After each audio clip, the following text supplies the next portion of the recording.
വാസുദേവ, ആത്മജ്ഞാനം നേടാൻ എന്താണ് ചെയ്യേണ്ടത്? ഏകാന്തപരമായ മനസ്സോടുകൂടി ധ്യാനത്തിൽ മുഴുകുക. കൂടാതെ നീ എപ്പോഴും ഈശ്വരചിന്തയിൽ മുഴുകി ജീവിക്കുക.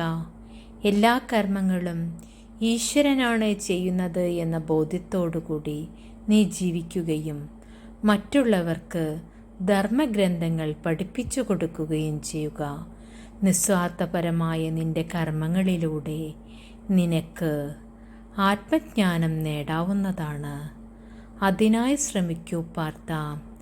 സർവ്വതിലും നിനക്ക് വിജയങ്ങളുണ്ടാകുന്നതാണ്. നീ എല്ലാ ജീവജാലങ്ങളെ സ്നേഹിക്കുകയും എല്ലാവരിലും എൻ്റെ അംശമാണെന്ന് കരുതി നീ സ്നേഹിക്കുകയും ചെയ്യുക.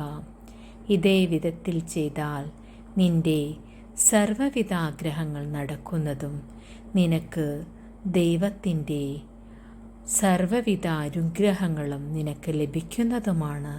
അതിനായി ശ്രമിക്കൂ പാർത്ഥ.